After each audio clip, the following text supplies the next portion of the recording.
আজাদ হোসেন, আপনি প্রশ্ন করুন। আসসালামু আলাইকুম ওয়া রাহমাতুল্লাহি ওয়া বারাকাতুহু।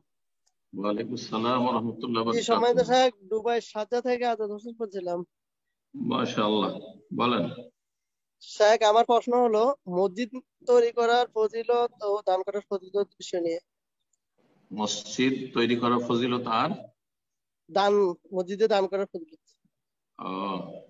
নবী করিম সাল্লাল্লাহু আলাইহি সাল্লামের প্রসিদ্ধ হাদিস, মান বানা লিল্লাহি মসজিদান, যে ব্যক্তি আল্লাহর জন্য মসজিদ তৈরি করবে, বিভিন্ন ভাষায় দিয়ে এসছে আল্লাহর সন্তুষ্টির জন্য, অন্য কোনো হাদিসে এসছে, যদিও সেটা একটা পাখির বাসার মতো হোক না কেন, জি, ছোট্ট কোড়ে কাঁচা মসজিদ হোক না কেন, বানাল্লাহু লাহু বাইতান ফিল জান্নাহ, তার জন্য আল্লাহ স্পেশাল জান্নাতে একটি ঘর নির্মাণ করবেন। মসজিদ তৈরি করা ইসলামের সবচেয়ে গুরুত্বপূর্ণ কাজ। নবী সাল্লাল্লাহু আলাইহি সাল্লাম মদিনায় হিজরত করে এসে সর্বপ্রথম কাজ করেছেন সেটি হচ্ছে মসজিদ নির্মাণ করা। মসজিদে কুবা প্রথম, লা মাসজিদুন উসসিসা আলা তাকওয়া, কেউ এর তাফসীর করেছেন সেটি হচ্ছে মসজিদে কুবা, কারণ সেখানে অবস্থান করেছিলেন, প্রথম মসজিদ তৈরি করেছেন। তারপরে যখন আসলেন আবু আইয়ুব আনসারী রাদিয়াল্লাহু তাআলা আনহুর উঠানে, সেখানে আসলেন, তখন সর্বপ্রথম যে কাজটি করলেন সেটা হচ্ছে মসজিদে নববী নির্মাণ করা।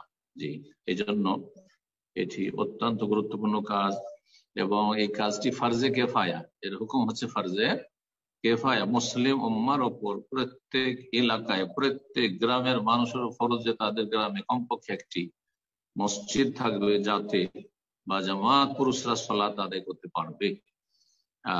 মূলত সালাত আদায়ের উদ্দেশ্যে, এছাড়াও মসজিদ বহুমুখী কাজের জন্য, শুধু মসজিদ সালাতে সীমিত নয়। নবী সাল্লাল্লাহু আলাইহি ওয়াসাল্লামের আমলে মসজিদ থেকে সমস্ত দিনই কাজ হতো।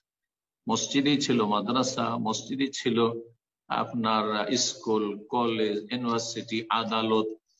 আর মসজিদ থেকেই আল্লাহর রাস্তায় যতগুলি কাজ হতো সেগুলি ঘোষণা হইতো। মসজিদে কোনো অভাবী মানুষ এসে তার জন্য সাহায্য সহযোগিতার ব্যবস্থা করা, মসজিদে আসহাবুস সুফফাদের অবস্থানের জায়গায় যারা সর্বহারা, কিচ্ছু নেই তাদের কাছে, নিঃস্ব, তাদের অবস্থানের জায়গায় যতক্ষণ পর্যন্ত তাদের বাড়ি ঘর না হয়েছে, ইত্যাদি ইত্যাদি।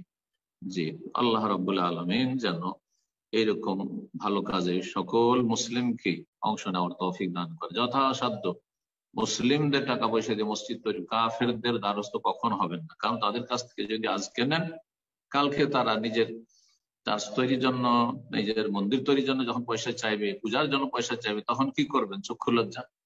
আর হারাম কাজ তখন করবেন, শিরকে অংশ নেবেন, পুকুরিতে অংশ নেবেন। সুতরাং এই রাস্তা, যদিও এই ক্ষেত্রে ফতুয়াতে অবকাশ আছে কিছু কিছু ওলামাদের কাছে, অনেকের কাছে, কিন্তু এই রাস্তায় কখনো যাবেন না। আল্লাহ বুঝার তৌফিক দান।